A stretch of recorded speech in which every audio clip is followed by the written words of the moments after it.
asalaamaaleykum chers amis internautes de la 3SA TV ñu ngi leen di nuyu di leen ziar ñoo ngi teew tey nag fii ci Liberté 4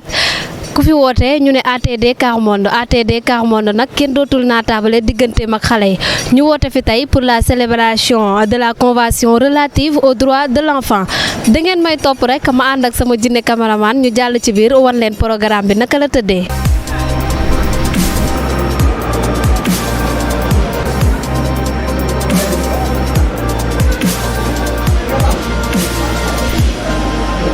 waxuma patriote dans l'autre sens mais patriote bëgg sa dëkk ñoom ñooy volontaire di dem di fekk xale yi ci quartier yooyu di waxtaan ak ñoom di leen jàngal ci ay activités yoo xam ne day tijji seen xel pour ñu mën a bokk ci ñi nga xam ne ëllëg bu réew mi tollee fenn fa ca kaw ci li ñu koy yaakaar ci naataange ñoom ñu xam ne def nañ ko ci contribution yi ngeen baal ma nag ma bañ a guddal parce que sama kàttan ak sama wér-gu-yaram moo ma ko mayel jërë ngeen jëf. Nous allons passer au mot d'ouverture avec le délégué national, Monsieur Jean-Michel Kantoussan. Merci,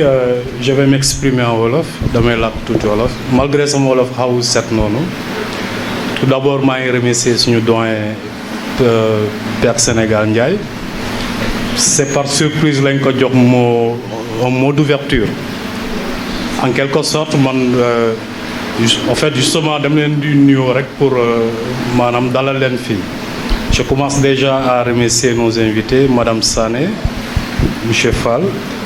et Monsieur Ndiaye aussi. En tout cas, au nom du mouvement, nous exprimons notre gratitude de votre présence ici.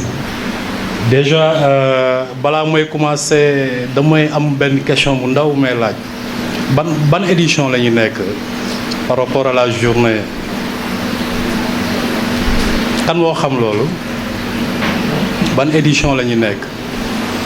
c'est le 35e anniversaire n'est-ce pas voilà ça veut dire que yàgg na trop ñi yéen vous les enfants on vous donne un espace déjà maanaam de vous exprimer bizarrement thème bi dafa coïncider ak suñu thème 17 octobre sur la question d'identité légale, notamment sur la question des certificats de naissance. Voilà, je pense que c'est un thème mondial, mais ñun fii maanaam dëkk bi c'est un thème boo xam te ne ça nous tient à cœur déjà. Nu ñu koy waxaatee encore am na ñu bëri ñoo xam te ne dañuy am extrait après du ñu xalaat sax extrait bi ban importance la am. Pour ñoom dañ koy am rek jeex na ko mais au fait man je voudrais déjà même boo amee say extrait de naissance ngay xalaat xale yoo xam te ne amuñu extrait de naissance. Il est dit un quart des enfants dès leur naissance du ñu am extrait de naissance ils sont pas enregistrés maanaam boo jëlee ñeenti xale ci ñeenti kenn koo xam te ne amul extrait c'est vraiment terrible. Du ma dugg ci tam bi parce que xam naa ni am na ay experts yi fi nekk. En plus, sans preuve légale boobu noonu on dit aussi xale bi nit ki du existé wu maanaam da ngay nekk nit rek mais tu n'existes pas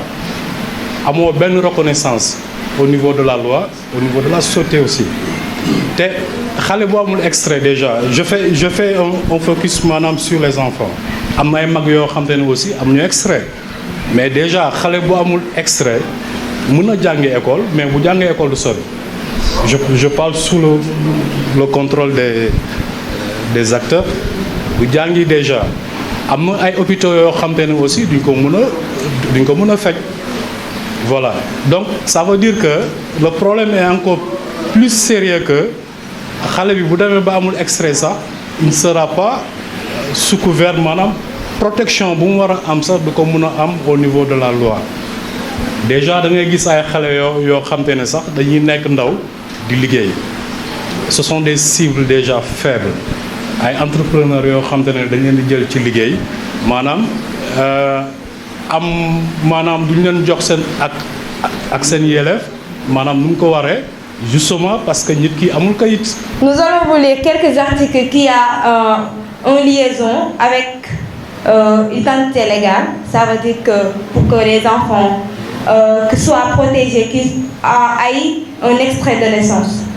On a l'article 3, en premier paragraphe, dans toutes les décisions qui concernent les enfants, qu'elles soient le fait des institutions publiques ou privées, de la protection sociale, des tribunaux, des autorités administratives et des organes législatifs. L'intérêt supérieur de l'enfant doit être une considération primordiale. waaw fii ñu leen bëgg wax ni maanaam ci bépp tànn bi ñuy jël ci kuréel yi nga xam ne maanaam ñoom yor wàllum këyit wala ñu yor wàllum yoon wala ñu yor wàllum li nga xam ni xale bi war na si mën a jëriñu li ñu war a njëkk a def mooy bàyyi xel njëriñal xale ci lépp lu ñu ci mënti doon. En deuxième, l'État partie s'engage à assurer à l'enfant de la protection, les soins nécessaires de son bien-être, compte tenu des droits, des devoirs, responsabilités de lui. Ils prennent de cette fin toutes les mesures législatives et administratives appropriées. waaw fii réew yi nga xam ni dañoo bootu ci bataaxal bi nga xam ne moom la leen digal dañoo war a jël seen matukaay yi pour kaaraange xale bi pour wér gu yaramu xale bi ni ko aussi ay waajuram wala ñi nga xam ni ñoom ñoo yor responsabilité xale bi wala yor ngir xale bi mu am kaaraange yu mat sëkk. L'État partie veille à ce que le fonctionnement des institutions, services et établissements qui ont la charge des enfants et assurer leur protection soit conforme aux normes fixées par les autorités compétentes, particulièrement dans le domaine de la sécurité, de la santé et en ce qui concerne le nombre et la compétence de leur personnel, ainsi que l'existence d'un contrôle approprié. waaw fii réew yi nga xam ne aussi dañoo bootu ci convention bi war nañoo jël seen matukaay ngir xale bi am kaaraange bi nga xam ni moom la war a yam ci wàllum wérgu yaramam wala ci wàllum yoon xale bi ñu war ko aar war ko sàmm ba sàmm boobu noonu mu war a méngóog règle yi nga xam ne moom lañ teg ci dëkk bi.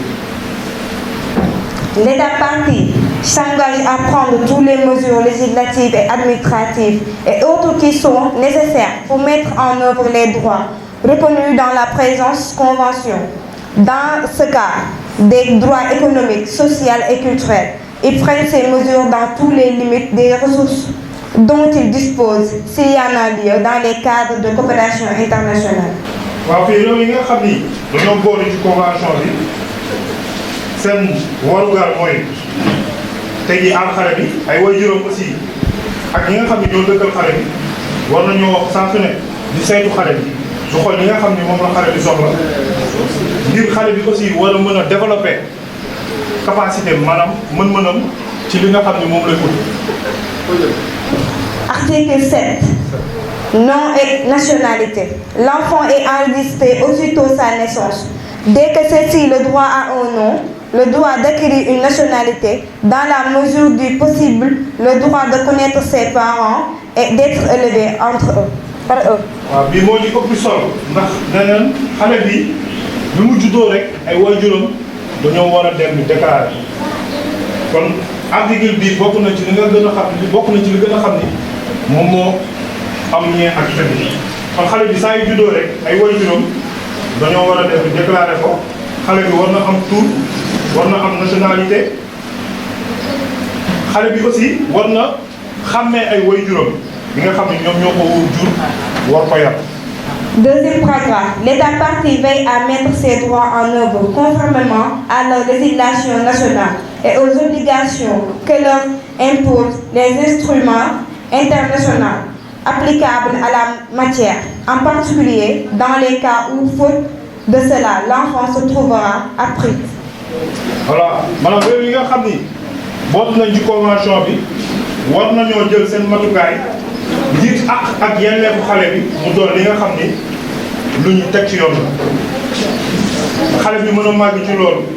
bu fekkee loolu amul rek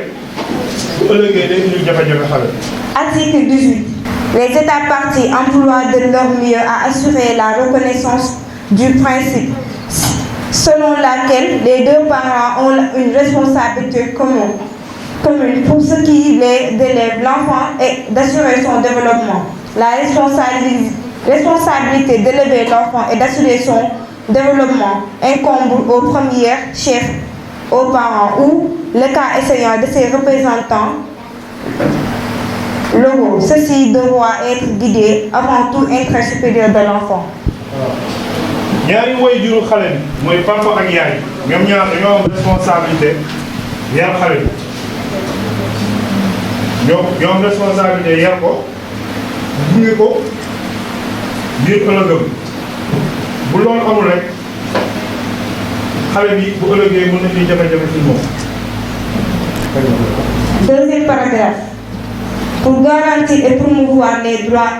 énoncés dans la présente convention, les États parties accordent l'aide appropriée aux parents et aux représentants légaux, le représentant légal de l'enfant, dans l'exercice de la responsabilité qui leur incombe d'élever l'enfant et assurer la prise en place d'institutions, d'établissements, de services chargés de veiller au bien-être de l'enfant. Voilà, madame, réew yi nga xam ne boobu nañ ci war nañu jéem a def tout ba bu ngay way juri ngir ñoom tamit ñu mën a yar seeni doom ñu bañ leen seetaan ndax xale bi yarkat mooy ñi nga xam ne moo li war ci moom. Article 28. Éducation. Les États parties reconnaissent le droit de l'enfant à l'éducation, en particulier en vue d'assurer l'exercice de ce droit progressivement et sur la base de l'égalité de chance. Voilà. réew yi nga xam ne bootu nañ ci convention bi ràññee nañ ni xale bi dafa war a maanaam développer li ñuy wax xam-xamam mu doon si njàng daal moo xam muy njàngum école wala muy njàngum alxuraan wala muy njàngum métier nangu nañ ni xale bu juddoo rek war nañ ko mën a tàggat gunge ko ba mu génne ay xam-xamam ci benn fan. Il rend l'enseignement primaire obligatoire et gratuit pour tous. Il s'engage d'organiser de différentes formes d'enseignement secondaire, tant général et professionnel, et les rend ouvertes, accessibles à tout enfant. Et prennent des mesures appropriées telles que l'institution de gratuité de l'enseignement et l'offre d'une aide financière en cas de besoin.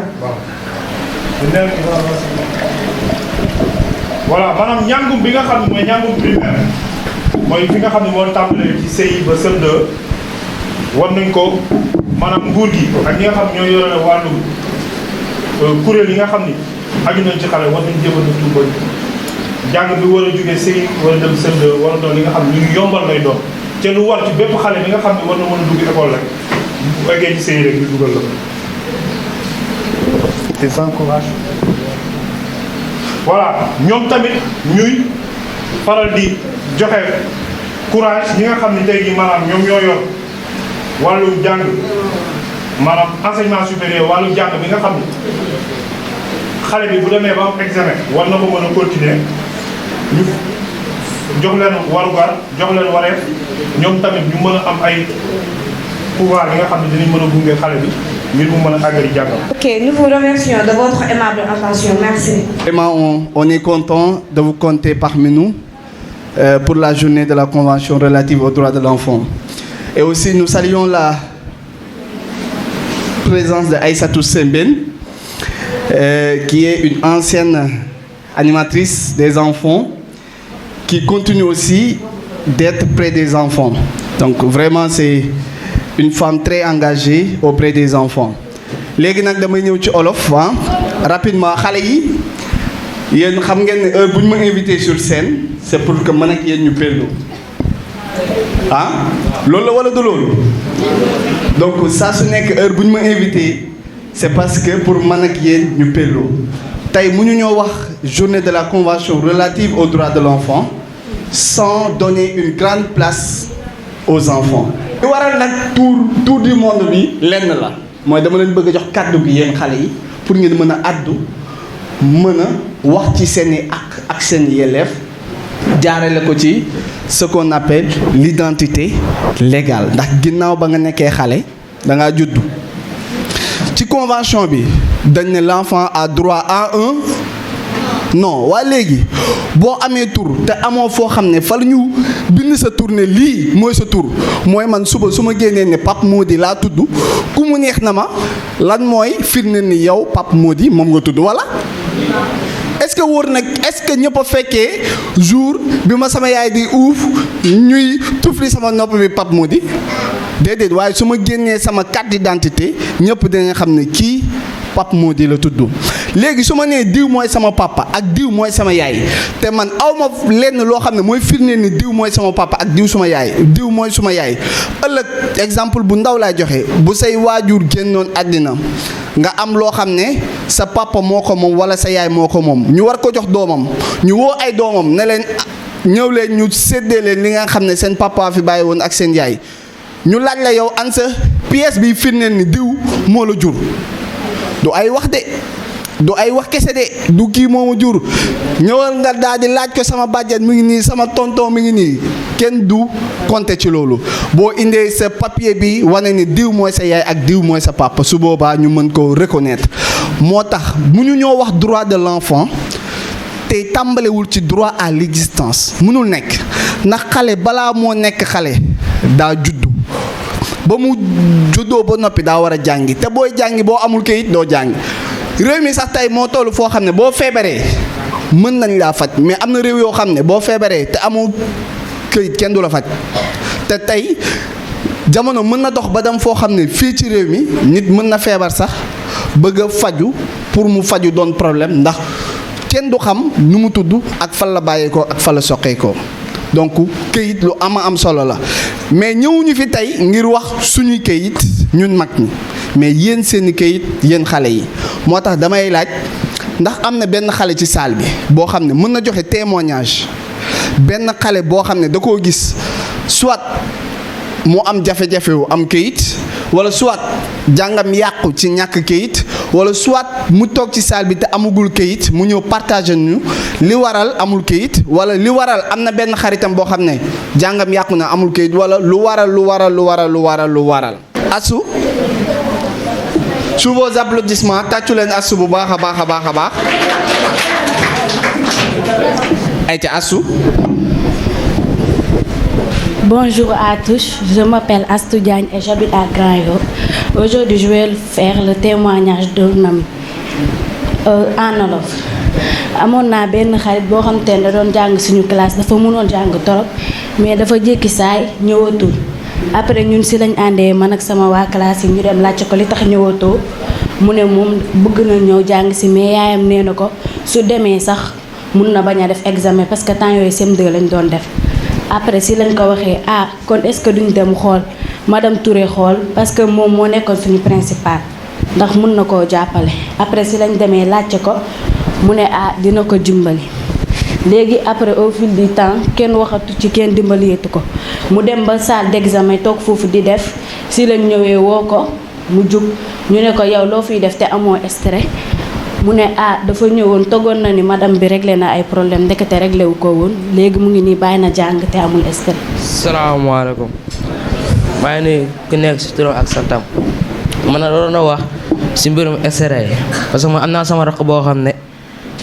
moom daaw CM2 la waroon def léegi moom déclaré guñ ko woon léegi moom instant dafa dem ba CM2 ba examen de waaye jege ñu woo ko ne ko yow amoo extrait dama wuti extrait léegi nag mu dem laataa ñoo kaa lijjanti fekk moom asam léegi mu mujjee dem tribunal dafa ko jugement léegi jugement boobu moo tardé jàngam ba léegi instant mu daal prendre classe looloo ko tardé quoi si loolu laa bëggoon.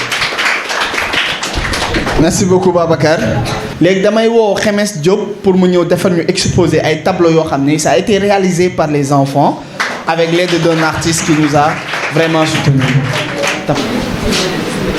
tàccu leen Xemes Diop bu baax a baax. Donc c'est des tableaux qui parlent de l'existence légale ci xale bi mu juddoo bi mu nekkee xale ak lu waral muy àddu jëmale ko ci askan wi donc ñu bàyyi Xemes bi nga xam ne moom bokk na ci ñi participer ci bi ñuy defar tableau yi ngir mën a indi ay kàddu ci li nga xam ne mooy thème bi sa ñaari loxo. asalaamaaleykum maa ngi nuyu ku nekk tur asa sant tableau bii nii mu ngi firndeel que je suis né comme xale balaa moo def dara juddu lay njëkk a def xale balaa moo def dara juddu lay njëkk a def waa mu ngi nii xale baa ngi nii yaayam mu ngi koy nàmpal kon nag dama bëgg ñëpp xam ne xale moom balaa moo def dara juddu rek lay njëkk a def.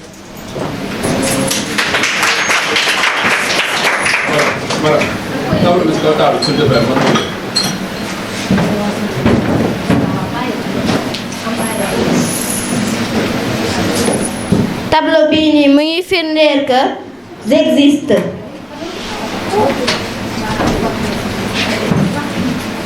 tableau bi mu ngi firndeel que j'existe kon xale dañ ko war a bàyyi muy fo parce que mi ngi nii gis ngeen kii nii mu ngi jàng ak ñi ñu ngi fo.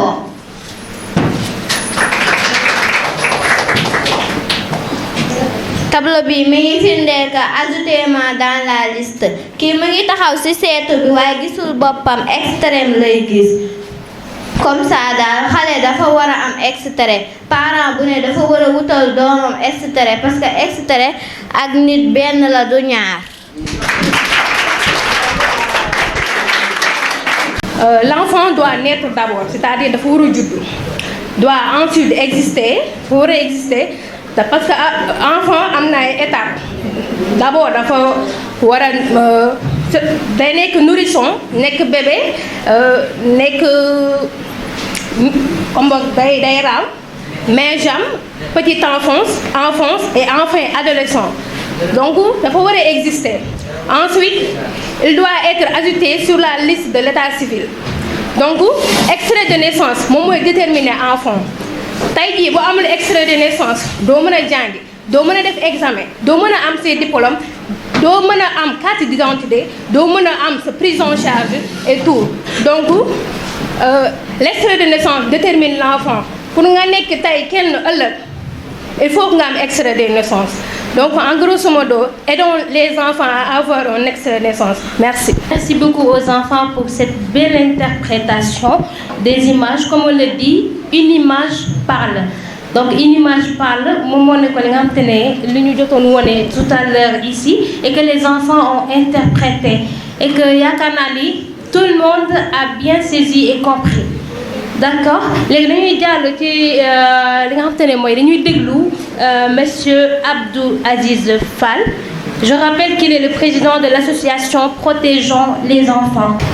Et ça fait plaisir également nous faire une jeune fille comme elle, Kay, muy modérer la cérémonie. Ça fait plaisir parce qu'on a besoin de ça. Nous, ce qu'on cherche, c'est de développer un leadership féminin, mais également jeune. C'est important. Donc avant ñuy dugg ci waxtaan bi maa ngi nuyu Père Sénégal donc di la jaajëfal bu baax ci sa mot d'ouverture yi di nuyu également le délégué di nuyu les acteurs et représentants même du ministère de la famille et des solidarités mais également un des partenaires potentiels le représentant de Child Fund Sénégal. Donc pour ceux qui ne me connaissent et tout le staff de ATD Carmonde donc tey balaa may dugg ci waxtaan bi damay laaj benn mbir rek ma di ko laaj ñépp nag ku ci am xam-xam lan mooy état civil. On a beau essayer de am naa kayitu juddu am naa lii mais lan mooy kayitu juddu boobu lan mooy état civil en question état civil. kan moom mu mën a wax lan mooy état civil.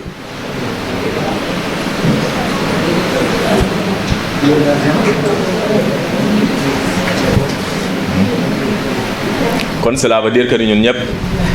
donc li ñu dajale fii ñu ngi def ay plaidoiries di wax di yëkkati suñuy kàddu mais effectivement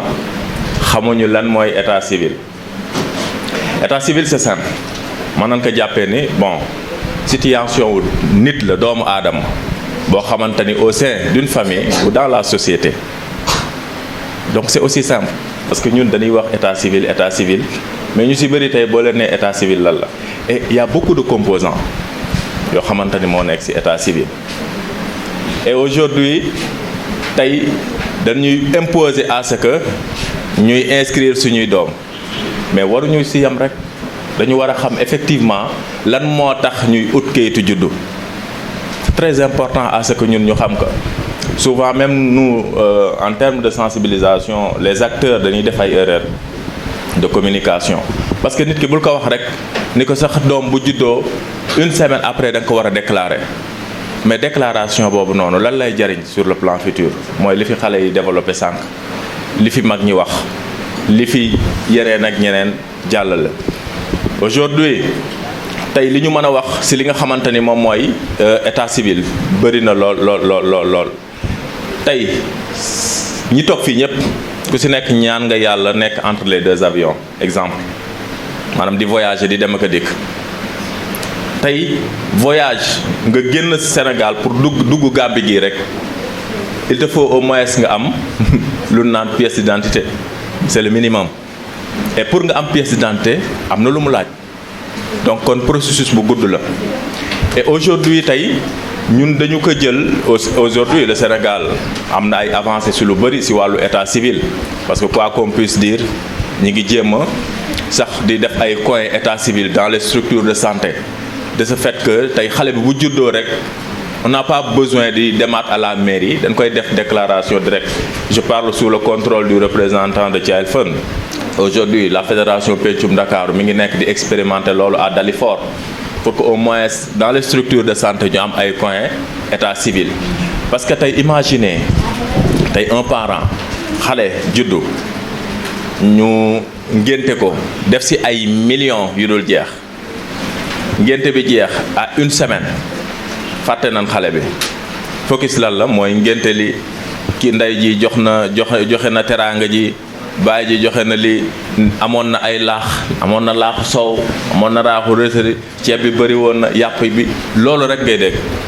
et l'enfant dans tout ça aujourd'hui dafa am lu xamante ni mooy priorité mooy tey je salue également l'engagement des bàjjenu gox aujourd'hui au Sénégal ñi ngi ciy def liggéey bu am solo da ngay gis bu fenn amee xew tudd semaine bi ci topp ñu dem gis ci waajur bi ba xam déclarer nga sa doom donc loolu mi ngi ñuy jox ay indicateurs de résultats yu ñuy permettre tey ñu mën ni ah xale yi ñuy déclarer kat bëriwul. moi je partage l'expérience man rek firnde laa ci man dem naa bay def BFM di soog a xam ni kayit yi ma am baaxul non existence la am naa kayit mais kenn enregistré wul ko ci registre bi et ça m'a permis tey ma am beneen expérience boo xamante ni de gauche à droite au tribunal et dawaat outil non existence non inscription pour mën a demaat utaat ñu la mag 10 ans de plus pour ñu ñëw au tribunal pour témoigner est-ce que gis ngeen coono boobu noonu s'il y avait pas bon man peut-être am naa chance bi ma dem tribunal nekk jeune am fitu taxaw wax yam ci benn procureur mu jox ma un exemple ni ma non bind signé caché ma dem defi examen mais am na ñoo xamante ni amuñu chance boobu et aujourd'hui tey li ñuy def ci ngénte li di ko def ci lépp et xale bi nga xamante ni li nga koy déclarer je pense que matul sax 200 francs ay timbre ngay jënd nga déclarer sa doom doo ko lor foofu la ñu war a commencer à la base beneen aspect bi mooy que ni tey am na rôle boo xamante ni aussi ñun en tant que parent góor dañ koy bàyyi ak jigéen bi je pense que ni également les pères de famille war nañuy jël seeni responsabilités pour mën a déclarer ñi nga xamante ni moom mooy seen doom. je voulais juste contribuer parce que pour au moins sensibiliser mais également wax ni du rek responsabilité boo xamante ni dañuy joxoñ xale bi l'enfant n'est pas du tout responsable parce que moom sàkkuwul pour juddu. tey ñun ñii ñëpp kenn sàkkuwu fi pour juddu mais suñu borom bu jaaralee fi mu jaarale ba nga juddu je pense que ñi nga xamante ni ñoom ñooy say waajur war nañ la delloo taxawaay bi nga xamante ni war nga ko am. donc maa ngi sant ñëpp di gërëm ñëpp parce que on a accusé énormément de retard moo tax bëggoon naa gën a développer mais c'est juste pour wane ni tey deux forces font la puissance ñun li ñuy liggéey ministère lañ koy liggéeyal ministère état la. donc kon ñun ñëpp war nañ mën a joxante loxo ba lépp lu ñu bëgg ci état civil ñu mën ko am donc ñuy santaan ñëpp di gërëm ñëpp merci beaucoup. Merci pour votre intervention encore une fois de plus parce que liñ fi wax am na solo torop. D'accord. Maintenant, on va passer au jeu de rôle. Donc le jeu de rôle consiste à faire quoi? Donc les enfants vont nous montrer donc des, je dirais comme des genres de sketchs. Mais à travers ces sketchs, vous allez voir qu'il y aura des enfants qui vont aller auprès des institutions, comme l'hôpital, comme l'école bien sûr, pour s'inscrire à l'hôpital pour se faire soigner, pour mën a faju. Wala sax ñu dem auprès des agences de voyage. Loolu noonu yépp pour mën a ut yoon pour bëgg a dem à l'extérieur. Alors, loolu noonu yépp mu nekk loo xamante ne on va voir aujourd'hui pour les enfants qui ont des extraits de naissance, ñu am ay papiers. Donc eux ils sont légaux. Donc ñoom dañuy xool ñoom ñaar chance la ñu am. Par contre ki nga xamante ne moom amul extrait amul dara kooku nag dañuy xool lan mooy nekk sooram moom nag dina jafe torop pour mu mën a am liggéey ba xam sax pour mu mën a faju ci yeneen circonstances, n'est-ce pas? Alors ñu ngi leen di déglu nag ñu ngi leen di xaar pour xool li ngeen ñu comment ça s'appelle réserver.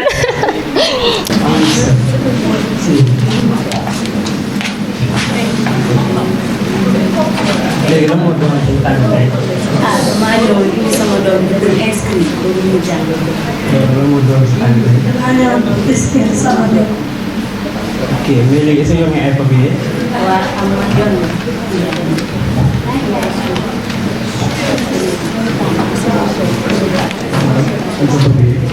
sama doom amul papier. léegi lu waroon loolu. xale bi ba mu gisul. si la papaam demoon voyage bi sori dinañ demee di ko mun a ñu ne date bi dafa passé. ok yow noo ba am papier. sama doom bi mu jugee ba am si ñaar la papaam day déclaré. voilà gis nga voilà une exemple à prendre kii ego boo xoolee kii doom am na ay papier mun nañ ko jël mais malheureusement yow sa doom amul papier mun ñu ko jël. sama doom dafa jàng. non boo amul papier moom mënuñu la jël quoi. école dañuy laaj quoi ay papier boo xoolee mooy identité nit quoi boo amul mënoo nekk si école. man nag mën naa fay jàngee. waaw bien sûr yow mën nga fi jàngee. merci. ok suba mais xoolal suba nga ñëw booy ñëw indaal papier ak xaalis institution bi. waaw merci. ok merci. merci beaucoup. salaamaaleykum. d'abord xale yi damaa bëgg ngeen tàccu bu fort. Tu as la joie au cœur, tape les mains. Très bien, je voulais juste savoir est-ce que yéen a ngi fi. Voilà di nuyu képp ku fi teew di waxaat sama impression ci jeu de rôle bi li ma ci seetlu mooy code de la famille sénégalaise war nañ koo xoolaat parce que d'après li ma dégg kii mook jëkkëram ñoo ànd déclaré kii jëkkëram dafa voyagé nekk fi woon te ci code de la famille sénégalaise seul l'homme a le pouvoir de déclarer son enfant. bu fekkente ne yow sa borom kër nekk fi nga voyagé da ngay am difficulté nga déclarer ki nga xam ne mooy sa doom beneen bi ci topp aussi mooy le directeur am na méconnaissance su existence yi nga xamante ne bii ni xale am na ko comme droit lu ci mel ni le CDPE bi nga xam ne dafay nekk pour les enfants au cas où xale bi am ay difficulté le directeur am na ko représenté au niveau du CDPE bi nga xam ne mooy comité départemental de la protection de l'enfant bu demee foofu inspecteur bi nga xam ne mooy représenté mën na aider à travers AEMO bi nga xam ne mooy action d'éducation à milieu ouvert pour les enfants mettre leen en contact avec le parquet. Deuxièmement, l'enfant aussi en tant que xale parfois c'est un peu difficile pour ñu dégg la mais yow tamit xale bi mën ngaa jël sa initiative bopp dem ci li nga xam ne mooy comité de protection de l'enfant yi nga xam ne am nañu lu ci mel ni CQPE yi CDPE yi ak CCPE yi dafay baax ñun xale yi tamit ñu xam ko comme on parle avec des enfants tey ñun ñëpp ay xale lañ n'est-ce pas. beneen bi ci toppaat aussi mooy xale bi yow ci sa bopp yow yaay am sa courage bopp. Je vais vous donner une histoire. Man bi may def CM2 j'avais des difficultés de papier comme xale bi ñu mu expliqué toog naa lu yàgg aw ma papier man maa defal sama bopp procédure bi ma koy def nag dégg naa lu nekk parce que découragé nañ ma mënuloo te aussi damaa def loo xam ne aussi xale waru koo def sans autorisation papaam wala yaayam je me suis déplacé dëkk ak dëkk parce que damaa déggoon ñu ne benn dëkk bu ñuy wax Ngaay Mexe ñoo ngi def offrir li nga xam ne mooy audience foraine comme dégg naa ko je pense dans rencontre yi laa toogoon dégg ñu koy wax et amoon na benn représentant maire bu fa nekk ma laaj ko information yi ba mu wax ma ko ma ne ko ok baax na ma jël sama note dem ñibbeeg moom bi ma ñibbee ma laaj sama papa kayitam laaj sama yaay kayitam au fait j'étais déclaré mais déclaration bi dañ koy jox keneen koo xamante ne dëkkul ci réew mi comme la majeure partie ci ñun dañ koy dundee léegi ma ne fa ma ut solution ma dem ba ngaay bañ ma laajee foo dëkk ci ngaay comme dégg naa kenn ku naan sànc ba sit rek man tamit ma ne ko sànc ba sit ñu bind ma ci liste bi jouru audience foraine bi jot bi ma ñëwee ci juge bi parce que ay juge yu bari lañu woon rangale nii ñu woo ma sama tur Cheikh Béthio Babalaye Mbaye ma ñëw mu ne ma yow amoo kayit ma ne ko déedéet mu ne ma foo dëkk ma ne ko fii mu ne ma fan comme déggoon naa sànc ba sit bi rek dama ko automatiquement dama ko ancré parce que je m'attendais à ça fan ci ngaay ma ne ko sànc ba sit nekk fa sax di ma laaj lu bari ban lan moo tax nga bëgg a am kayit actuellement ak kan nga àndal ma ne ko sama yaay laa àndaloon mais dañ ko yónni xale warul fen te damaa fen jour boobu maa ngi koy baal yàlla sama yaay laa àndal anamu ma ne ko dafa génn mu ne ma ok demal valideel ma si comme noonu laa amee kayit pour dire que ne xale bi aussi parfois moom mën na am ay initiative boppam dem wala li nga xam ne moom mooy boppam kayit jërë ngeen jëf. asalaam. na ngeen def. maa ngi si jàmm bu baax. waaw. doon seen tànk tey. man dañoo ñëw man moom ñoo ànd dañoo ñëw ut si liggéey. ah ñoo ñëw ut si liggéey. waaw ñu ñoo ànd. ñaa yéen a ànd. yéen ñaar. loo leen bokk. ay xarit ngeen ñoo bokk koñ. ay xarit ngeen. si suuf wax na leen kayit yi ngeen di joxe ah. waaw. indi ngeen. waaw. indi nga ko ah. man de indi wu andi naa ko. yow la ma tax indi ko. amu ci. ma dafa amoo kayit. parce que bi ma jëlee samay këyit ma war a utee sama këyit sama kii nekk. këyit juddu bi ma demee naa ne numéro boobu ba ne sa tur nekk fa. sa tur nekk fa ko parce que yow sa bos balaa wulu parce que boo demee si mairie boo yóbbee boo joxee numéro bi sa tur dafa war a feeñ. ah léegi sama tur nekk fa. kon yow sa bos isere boobu baaxul yow nag sa bos indi nga ko. waaw andi naa ko. waaw yow moom après si karamee nga ñëwaat si karam nga ñëwaat noo dafa am kayit yow. damaa dem ma jël sama papier ak sama domicile ma boole ko yóbbu ko police bi defal ma carte d'identité. yow loolu baax après naa xool sa feuille mais yow ba mu lay kayit amoon pièce d'identité kon yow yaa mel ni yow doo citoyen sénégalais parce que yow kii kenn du la reconnaître xamuñu sax ba xam yow sénégalais moo la reconnaître dafa yow nii rek dangay dox nii rek. merci. Voilà daanaka pour ñu gën a gaaw sax du ma si ñëwaat parce que je pense que déjà voilà identifié nañ leen muy les représentants du ministère de la famille et des solidarités monsieur Abdou Aziz Fall de Protégeons l'enfant monsieur Cheikh Béthio Mbaye ak le représentant de Child Fund voilà man li ma bëggoon intervenir par rapport ak scène bi jàll nii c'est-à-dire que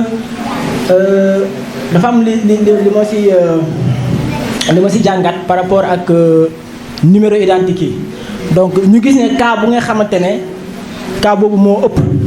parfois boo demee si mairie yi ñu bëri ñu ngi siy souffrir ñu ngi siy sonn te ñenn ñi sax maanaam ñoom ñoo nekk maanaam responsable numéro yi mais dañuy jël numéro yi attribué ko keneen tu vois la moo tax ma bëggoon si intervenir juste pour joxe benn expérience bi nga xam da nga ko dund parce que sama petit frère la concerné woon donc dañoo jël numéro am attribué ko keneen mais heureusement comme ni ko monsieur Ndiaye waxee sànq ñun amoon nañ déjà volet 1 bi donc et ça c'est la preuve que moom numéro bi moom moo ko moom mais bu ñu ko joxee keneen donc on est allé à la mairie ñu yóbbu volet 1 bi ñu xam ni carrément moom moomu numéro bi et on a suivi la procédure pour ñu bañ a bàyyi teg leen pressing mënoon nañu décourager sax ça a duré plusieurs mois mais man bàyyuma dem naa ba à la fin ñu réattribuer ko numéro am mu mën ci am pièce d'identité am donc pour dire que parfois du ñun kese amaana man xëy na am naa yenn niveau yi wala peut-être voilà xam naa un peu administration nu muy doxee bàyyuma sonal naa leen mais peut-être tey pour ki nga xamante ne jàngul wala famille boo xamante ne tey dafay yaakaar ne bu demee buñ ko waxee rek après loolu lay gëm parce que dans nos institutions malheureusement parfois nga dem administration yi ñu wax la benn affaire nga découragé nga bàyyi doo continuer procédure bi et ñu bëri loolu mooy tax après ñu perte définitivement seen numéro donc juste pour prêter attention par rapport ak côté boobu noonu pour dire que sensibilisation bi aussi loolu foog mu dem si ak accompagnement bi ñuy def parce que tey nit mun na ñëw bañ a continuer procédure bi mais je pense que accompagnement bu ñu koy defaral maanaam mën na tey mu dem jusqu'au bout voilà bëgguma jël parole lu yàgg mais juste que ñu bàyyi xel ci côté boobu quoi merci. nuyu ñëpp ku si nekk si turam ak santam aussi di nuyu également xale yi tey daanaka seen journée la et di nuyu aussi suñu invité yi ñi nga xam ne ñoo fi teew moo xam ministère yi la moo xam yenn association yi la et scène bi lu ma ci jàng dama ci yokk benn tuuti rek ci li Adolphe wax pour renforcer ko c'est-à-dire ñun dañuy nekk ci milieu maanaam administratif maanaam ci côté liggéey mën naa waxee côté boobu parce que umpale woon ni Sénégal secteur informel bi moo dominé secteur formel bi te ñu bëri gëm naa ni peut-être pour ñu am liggéey sax mën na bañ a nekk problème par rapport ak kayit quoi mais dafa am lu gën a lu ëpp solo ci kaw liggéey boobu noonu parce que liggéey boo koy def am na yu bëri yoo xam ni mën na la ci gàllankoor maanaam ci wàllum protection sociale bi te protection sociale mënuloo ko am te amuloo ay kayit yi nga xam ni kayit yu war la moo xam état civil la moo xam leneen ak leneen la parce que protection sociale moom mooy tax tey ci yow bu fekkee da nga feebar moom moo lay couvrir pour nga mën a faju bu fekkee aussi tamit da nga bëgg contrat boo xam ni contrat bu baax la il faut tamit nga am li ñuy wax moo di extrait donc dafa nekk benn affaire boo xam ne affaire bu lu mu englobé moo gën a mu dafa rëy dafa nekk loo xam ni lu xóot a xóot la donc buñ ci mënee parce que defoon nañ benn thème bu mel noonu je pense 17 octobre daaw ñu doon wax ci liggéey bu mucc ayib ak protection sociale donc mu nekk ay mbir yoo xam ne dafa lëkkaloo benn chaîne boo xam ne dafa lëkkaloo moo xam ci këyit état civil ak li ñuy wax maanaam protection sociale kon ñu gën ci bàyyi xel loolu laa ci amoon ci lu may intervenir merci beaucoup. maaleykum salaam. maaleykum salaam. prenez place. bienvenue na ngeen def nag. lu waraloon seen tànk tey. dañoo ñëwoon pour wuti si passeport. da ngeen ñëw pour wuti si passeport. fi ngeen ñëw foofu la nag mbaa andi ngeen kayit yëpp. man de indiw ma. lu la andi woo. man de ba ma juddoo ba tey aw ma kayit. amoo kayit. déedéet. ah yow moom pour nga déposer day xaw a doon problème tuuti mais yow nag. man andi de nga kayit indi naa. indi nga kayit. waaw. ah comme que andi nga kayit léegi noo def ba am kayit yow. man. oui. ba ma juddoo sama yaay sama papa dañ maa wutal kayit. ah dañ laa wutal kayit. waaw. mbaa andi nga papier yëpp. waaw ma ngi nii. yow boo wàccee suuf mën nga dem si secrétaire bi nga déposer mais. man de bëggoon naa am kayit ndax fii liggéey bi demeewul noonu ma dem tukki ba jàppale samay waajur. mais ah fii moom wàllum tukki rek la ñuy lijjanti mais bu fekkee wàllum kayit moom foog nga dem ay police mairie pour nga mën a lijjanti yooyu quoi mais fii moom wàllum kayit rek. waaw merci pour voyage ok. merci. maaleykum salaam. maaleykum salaam. taxul de. ça va si loolu ne loolu na seen tànk tey.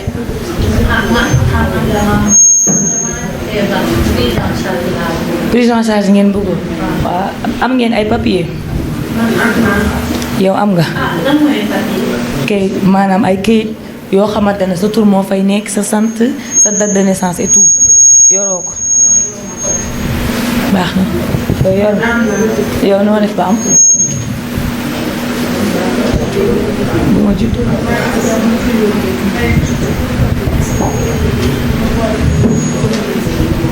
d'accord baax yow moom malheureusement jël la en charge moom du yomb parce que amuñu benn papier bul firndeel daal mais kii jël ko dina yomb tey jii nii bu doon ñun nii sax état mën na ko jàppale ci fay bi hôpital de même mais yow mi malheureusement duñ la mën jàppale amoo benn papier bu ñu mën a boo ñu mën a justifier dara franchement duñ la mën jël ñu ngi jégalu nag. merci. de rien merci.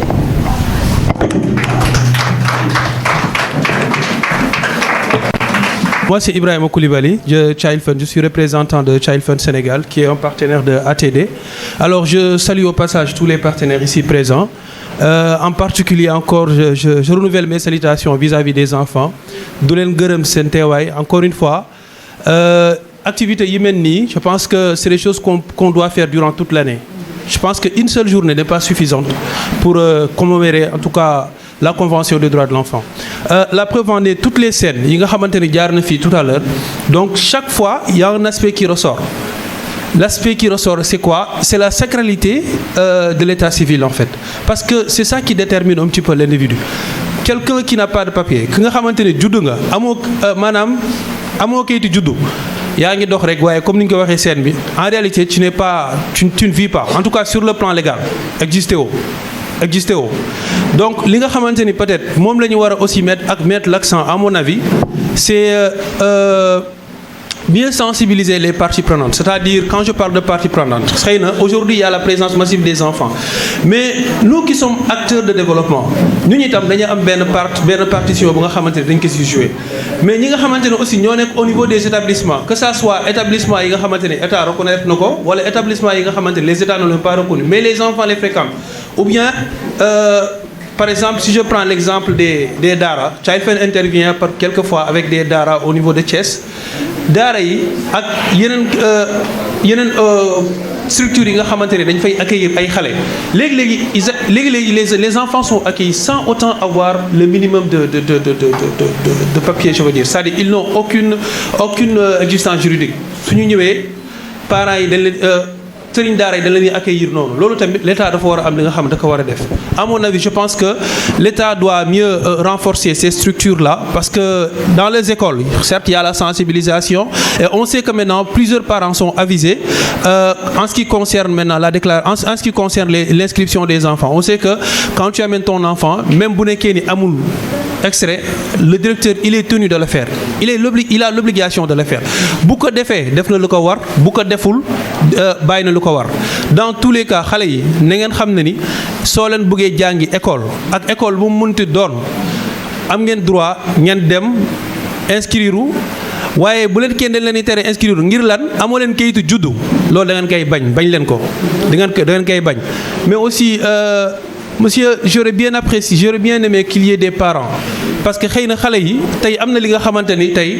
xale yi xëy na xam nañ ko seen wàllu droit mais les parents sont les principaux responsables parce que soo nekkee tout temps ba ngay am 5 ans ba ngay même jusqu'à 16 ans jusqu'à là en tout cas tu n'es pas responsable. Soo ñëwee Child Fund nous on te dit jusqu'à 24 ans. Jusqu'à 24 ans, je parle sous le contrôle de M. Fall. Donc jusqu'à 24 ans, nous travaillons avec les enfants de 0 à 24 ans. Vous avez vu, tu es 24 ans sur le plan légal, tu es majeur. Mais ce que je veux dire, c'est parents yi ñoom dañoo war a am benn responsabilité maanaam ginnaaw bu ñu xamee dañoo war a déclarer suñu doom bu nekkee loolu raw na leen defuñu ko dafa am beneen obligation bu nga xamante ne moo leen dab c'est-à-dire ils doivent aussi comprendre que l'autorité bu nga xamante ne dañ koy fekk ji moom il est dans l'obligation de les accueillir. Vous voyez, bu leen accueillir aussi da leen war a mën a jëlal seen besoins jëlal leen seen prise en charge c'est-à-dire quand je viens pour inscrire mon enfant indaale ma kayitu juddu dañoo war a nangu ma inscrire xale bi jox ma maintenant benn délai et puis jox ma ay orientation parce que aussi le parent quand vous recevez le parent et que vous lui dites tout simplement alors votre enfant il n'est pas inscrit à l'état civil donc je ne peux pas l'accueillir alors mais quand vous ne donnez pas d'orientation soo leen joxul parent bi orientation comment il peut savoir nan lay def xëy na tey ñu nga xamante ne ñoo ngi fii au niveau des villes peut-être ils sont plus ou moins sensibilisés mais quand je prends l'exemple de Pata xam ngeen dégg Pata au fin fond de Kolda ngeen dem ba Kéréwan village yi mel noonu vous voyez des parents qui n'ont jamais fréquenté les villes. Dakar dañ koy dégg xamuñu sax fu mu nekk léegi kooku xamul sax en réalité bu demee école suñ ko nee mënoo déclarer sa doom day jël xale bi delloowaat ko foofu wala jël xale bi xool benn sëriñ daara bu jàngale ci koñ bi te kooku du laaj dara mu jox ko te loolu en fait ça ne favorise même en fait ça ne nous aide pas nous dans le cadre de notre travail. Donc encore une fois ce sont ces mots que je voulais tenir et remercier encore une fois tous les partenaires ici présents, les acteurs et aussi ATD. Vous renouvelez encore une fois la collaboration l'honneur que nous avons de collaborer avec vous et aussi chaque fois que vous nous invitez dans les activités pareilles, nous sommes vraiment honorés d'être présents et aussi de vous remercier encore une fois de la mission noble que nous menions ensemble et de vous encourager encore une fois et vous dire au nom de la direction de Child Fund que nous sommes toujours disponibles à vous accompagner encore une fois dans tout ce qui concerne la protection, l'éducation des enfants. Je vous remercie. Monsieur Koulibaly, pour votre intervention. Honneur aux femmes, honneur aux dames, aux femmes. Parce que depuis tout à l'heure, je vois qu'il n'y a que des hommes qui parlent là. Alors je vais appeler Madame Sané ici. Donc il va nous parler un peu du thème, bien sûr, mais par rapport au ministère de la Famille, bien sûr. Alors vous avez l'honneur. Madame Sané. dama bëgg xale yi fi teew yëpp ñu tàccu seen bopp ndax buñ fi ñëwee tey yan a tax di wax ni ñoo ngi remercier ATD Carmone mi nga xamante ne moo associé le ministère de la Famille et des Solidarités à travers la direction de la famille et de la protection des groupes vulnérables ci activité bu am solo bi defe naa nu ko xale yi di waxee monsieur le délégué ñoo ngi lay nuyu di la jox sa wàccuwaay doyen mi kat dem na waaye tamit je pense que ni ngeen ñu ko présenté c'est une personne ressource très importante dans le cadre de votre structure ñu ngi koy nuyu di ko jox wàccuwaayam di nuyu parents yi nga xamante ne ñoo teew ci journée bi waaye tamit ñi ngi jël nuyoo bi teg ko ci acteurs société civile yi teew mooy association protégeant les enfants ak relais communautaire bu am solo bi teew waaye bu loolu weesoo it dañ fi ñëw fekk fi suñu partenaire nga xamante ne stratégique mooy Child Fund nga xamante ne day collaborer lu bari ak ministère de la Famille et des Solidarités di wax nag ni ko xale yi di fareet di waxee journée bi tey moom xeere na ba pare lu xeere lañ fi dégg te xam-xam bu wow koŋ moo fi jóge wow na koŋ te ñu tàcc lool bu baax a baax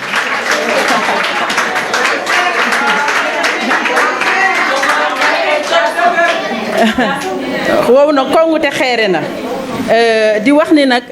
tout au long de cette présentation dañ fi jëlee lu am solo monsieur le délégué dafa wax lu am solo mu ne reconnaissance droit à l'existence ak enregistrement naissance comme de base dafa am solo pour reconnaissance su xale te defe naa ne loolu boo ko waxee rek am na solo te loolu tamit na rentre na en ligne de conduite ak li ministère de la Famille ak Solidarité di doxalee beneen bi nag da ngeen fi dérouler tous les points yi ngeen fi abordé am na solo ndax ba allocution yi jàllee it dañ fi am benn similarité bi ngeen fi def bu am solo mooy jël convention des droits de l'homme lire ko def ko en relation avec tout ce qui est lié à l'état civil loolu day wan na ni que kat le respect des droits humains li mu joxee gëdd lu mu amee solo dans le cadre de l'état civil beneen bi nag ba mu gën a am nga xamante ne moo ñu gën a am solo mooy partage d'expérience bi ñu fi def xale yi wax ko ki ne wax ni kat am naa bii expérience muy wane ni que kat les problèmes d'état civil sont des faits réels ñu ngi koy dund xale yi di ko dund nit ñi xam nañ ko xale yi xam nañ ko mag ñi xam nañ ko te ñu après nag discussion yi génnee ci ay solutions yu am solo te sama collègue bi Kabir wax ci nga xamante ne moom spécialiste sur les questions la liggéey na ci ay at yu bari looloo tax nag mu partage bi mu ci def mu doon partage bu am solo wax na ni kat expérience bi am na ci solo te problème yi am nañ noo xamante ne kat mën nañ koy résoudre beneen bi nga xamante ne au-delà de partage d'expérience bi ba ñu jógee ci partage d'expérience yi ñu ngeen gratifié wuñu illustration graphique yi nga xamante ne kat dafa wane encore une chose de la naissance xale bi day juddu bu juddoo it il faut mu exister dans l'existence éducation bi bokk na ci santé bi bokk na ci faj bi bokk na ci ba pare nag état civil bi soog a ñëw au-delà de cette passage d'expérience nag mooy ngeen defaloon ñu nag rôle de scène yi avec 4 situations clés nga xamante ne yépp day wane ne que sama am na ko fi wax mu souligner la sacralité de l'état civil nga xamante ne nag dafa am solo trop mooy Child Fund est revenu sur cette question wane ne que nag xëy na sax au niveau de l'école l'éducation formelle il y a énormément de pas qui sont faits que l'éducation elle est obligatoire jusqu'à 16 ans pour les enfants mais beneen bi bu parents yi amul kayit rek wala dans les daara c'est quand même très difficile pour xale yi peut-être par démission par méconnaissance parents yi bu xale yi amul kayit ne naa ko yóbbu foofu te boobu day gën a renforcer quand même la non existence de xale yi beneen bi nag bi gën a am solo c'est vrai wax ngeen ko sànq on a parlé du rôle déterminant par rapport ak xale dans la santé protection sociale ak yooyu yëpp mu am solo mais beneen bi gën a am solo nga xamante ne état civil bi mooy je pense que war nañ ko mën nañ ko ci yokku mooy dans le cadre de la protection des enfants vulnérables surtout nag xale yi handicapés yi nga xamante ne ñoom sax xëy na bu ñu handicapé rek dañ leen di nëbb ci biir kër yi loolu nag je pense que war nañ ko gën a mën a ñaax xale yi tout enfant képp xale bu judd dañ ko war a déclarer surtout nag bu amee handicap ndax su amee handicap te déclaré wuñu ko day difficile tamit moom mu am accès à ce qu'on appelle la carte d'égalité des chances ndax carte d'égalité des chances boobu kat dina ko offrir plusieurs portes d'opportunité dina ko ouvrir plusieurs portes d'opportunité dans le cadre de la prise en charge mooy des enfants vulnérables mais comme ni ñu ko waxee te xale yi wax ko bu amul pièce d'identité pour ñu mën ko offrir service boobu noonu day doon lu jafe beneen bi nag di gën a am solo mooy li ñu koy waxee sànq wat je pense que junj nga ko Jóobeen bi moo ko doon wax mu ne protection sociale bi boo prend sésame ak yooyu mais boo amul état civil parent bu amul te xëy na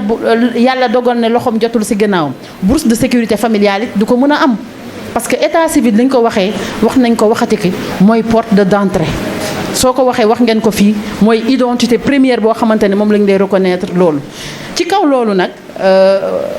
di wax na ni que ministère de la famille et des solidarités nga xamante ne fii lañ fi teewal au nom de madame la directrice de la famille docteur Rokhaya Diakhaté nga xamante ne bëggoon na fi teew tey jii waaye dafa empêché moom nga xamante ne moom direction bi mi ngi moo fi teewal ministre de la famille et des solidarités madame Maymouna Dieye dañoo xam ne ni que activité bii ngeen di def dafa am solo trop pour le ministère de la famille ndax contribution bu ATCAR Monde di jouer dans le cadre de la promotion des droits et de la protection des enfants looloo tax nag ba ñu joxee invitation bi madame le ministre Maymouna Dieye ne nañ fi teew ci journée bu tey bii ndax xale yi Sénégal yépp am solo fépp fu xale yi Sénégal woote ministère de la famille et des solidarités dafa war a teew di wax nag suñu acteur société civile bi ne nous sommes très conscients de votre apport considérable dans le cadre de la promotion di wax ministère de la famille déroule na fi programme yi am solo te defe naa sax bu ñu nee programme PIPADH xam nañ ni xam ngeen ko bu baax te bu rôle bi ci état civil joué daf ci am solo ndaxte jàppale na ñu bëri dans le cadre de tout ce qui est amélioration des conditions de vie mais également de vastes campagnes de sensibilisation qui ont été faites un peu partout à travers le monde dans le cadre de la protection et des droits des enfants di wax ne nag bu koy tënk rek di wax ni que ñi ngi ministère de la famille et des solidarités à travers la direction de la famille et la protection des groupes vulnérables mi ngi feddaleem kolleereem ATCAR Monde di wax na ni que ici ce n'est que le début d'une collaboration te xam lu ñuy liggéey moo tax te xam ni ce n'est pas une petite organisation koo xamante ne am nga plus de presque 40 ans d'existence ci mim réew mii di ko liggéey soo wootee kat nit ñi dañ ko war a déglu waaye nag man dafa am tuuti mer rek ndax man ci gox gi laa dëkk Sicap laa dëkk te gisuma fi benn waa Sicap looloo tax nag xeer gi moom dinaa leen ko sànni ndax bu benn yoonatee ndax booy liggéey baraka maire bi dëkk ci gox bii dafa war a yëg activité bii te beneen yoonatee bu nooxee in yàlla duñ ko defee fii ci mbedd bi lañ koy def ñëpp di ñu gis ñu xam ne kat am nañ ci quartier bi dans le cadre organisation boo xamante ne mi ngi def liggéey bu am solo en faveur des enfants et des adolescents di wax ne nag dégg nañ fi plaidoyer yi am solo yépp di fi xale yi def incha allah wa rabin dinañ ko eggalee autorité bi wax ne leen kat lii fi xale yi wax am na solo te dinañ ko xool naka lañ koy matalee di ñaanal ñëpp une bonne célébration tàmbali nañ ko ba pare di ñaan yàlla rek prochaine édition fii bu ñu fiy ñëw incha allah fekk ne kat xëy na li ñu bëggoon a dënmal en terme de état civil bu fekkoon ñu ngi ci woon ci 50% ñu dellu au moins à 55% parce que lépp loo gis rek process la ñu ngi leen di gërëm di leen sant di gërëm également ATCAR Monde d'avoir bien voulu associer le ministère de la famille et des solidarités à cette importante activité ñu ngi leen di gërëm di leen sant merci. oh tàccu leen ma ko bu baax a baax encore s'il vous plaît.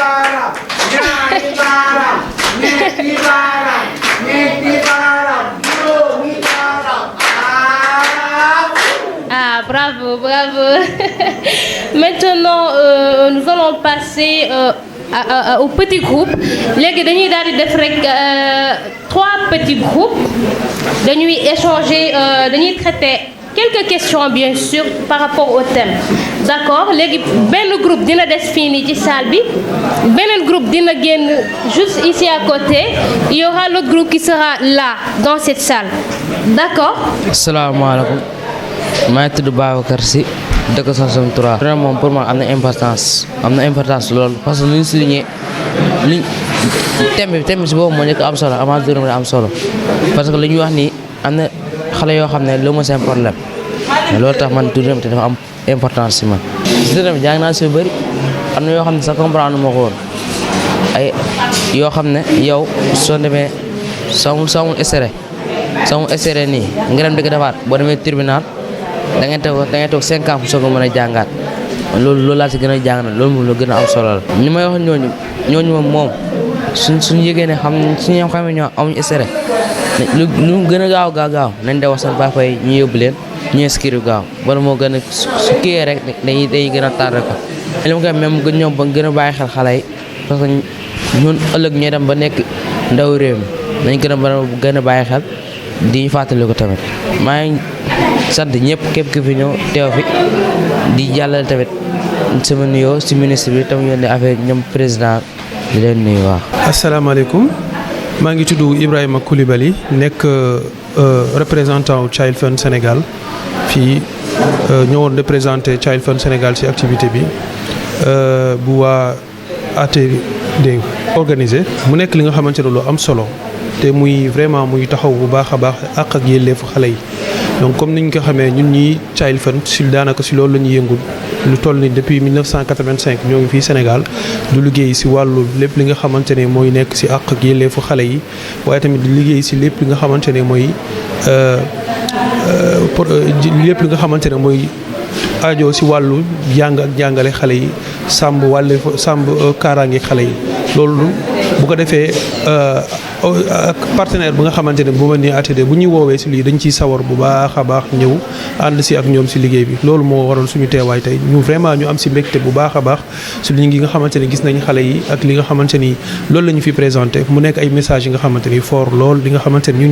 ñun ñi nga xamante ne acteurs yi am na lu bëri nga xam ne jàng nañ ko si mu leen ci sant du leen si gërëm te du ñaan aussi suñu autorités yi raw ci ñi nga xamante ne ñoo nekk si nguur gi ñu gën a taxaw xale yi gën a taxaw lépp li nga xamante ne mooy yellu si kaaraange xale yi ak tamit seen wàllu éducation si loolu tamit si seen àq ak yelleef am na àq bu am solo ba nga xamante ne xale yi wax nañ ko sànq muy lépp li jëm si wàllum état civil loolu nag wax dëgg yàlla dañ si ñaax suñu bopp du si ñaax bu baax a baax organisation yi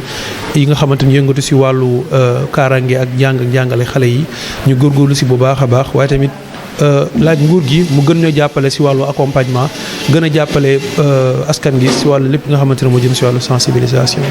bon taxawaay bi nga xamante ne moom la ñu li nga xamante ne moom la ñuy sas waa ministère mooy vraiment ñu gën a góorgóorlu donte ñu vraiment ñu ngi koy def waaye ñu gën a yokk appui yi gën a yokk accompagnement yi si li nga xamante ni mooy moom la liggéey yi nga xamante ne ONG yi ñu ngi koy def gën leen dooleel. mais tamit jàppale leen si wàllu sensibilisation bi mais tamit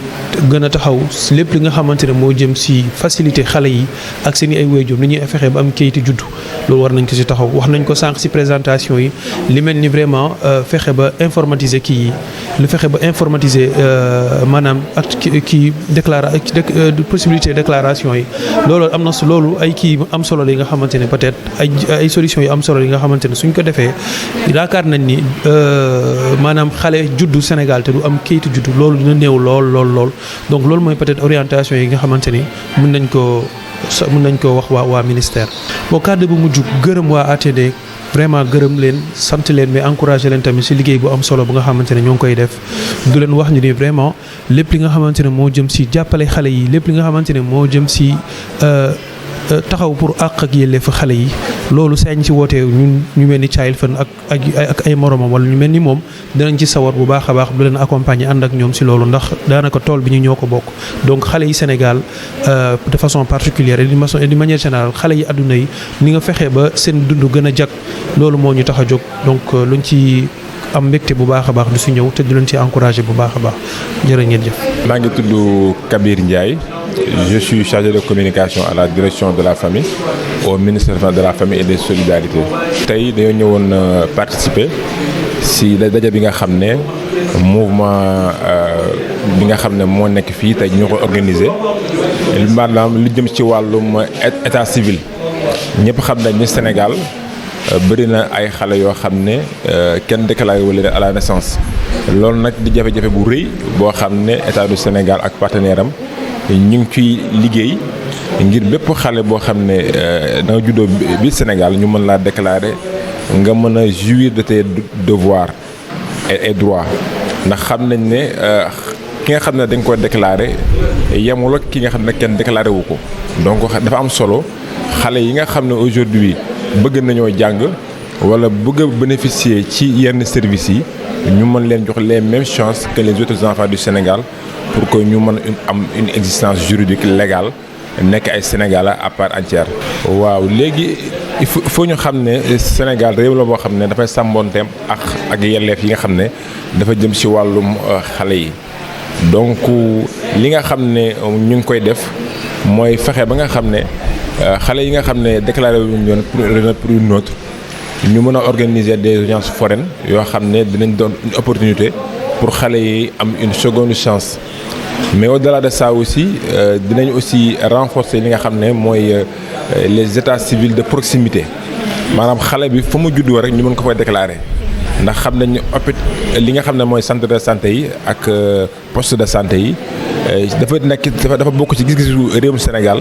maanaam ñu fexe ba nga xam ne poste de santé bu nekk dana mën a am état civil bi nga xam ne xale bi su juddoo rek ñu mën koo déclarer loolu dina bokk na ci stratégie yi nga xam ne mettre nañ ko en place pour wàññi li nga xam ne mooy défaut de déclaration de naissance. Au-delà de ça aussi il y a aussi la sensibilisation et le plaidoyer ndax État du Sénégal aussi ak partenaire am ñu ngi def de la sensibilisation pour que parents yi xam ne li jiitu ci xale bi mooy gannaaw bu mu juddoo moo ñu déclaré ko naam ngénte yeeg xawaar yëpp baax na mais xale bi premier réflexe parent bi mooy su juddoo rek mu fexe ni mu ko déclaré pour que ëllëg xale bi mën a doon un citoyen boo xam ne vraiment un citoyen épanoui la doon ci biir réewam. waaw parents yi moom dama leen wax ne rek ñu gën a farlu rek ci li nga xam ne mooy déclaration yi parce que déclarer sa doom daf ko mën a ibil ay opportunité en tant que sénégalais ndax benn xale sénégalais mënul tey jii def li nga xam ne mooy ay concours su fekkente ne amul carte d'identité am na yenn prestation yoo xam ne ak yenn services yoo xam ne lu ci mel ni couverture maladie universelle li ci mel ni césarienne ak yeneen services sociaux de base ba ci sax li nga xam ne mooy bourse de sécurité familiale yi l'individu su ko fekkee ne amul li nga xam ne mooy état civil amul carte d'identité du ci mën a bénéficier kon donc dañ leen di gën a encourager gën leen a ñaax ñu gën a góorgóorlu vraiment fexe ba nga xam ne xale yi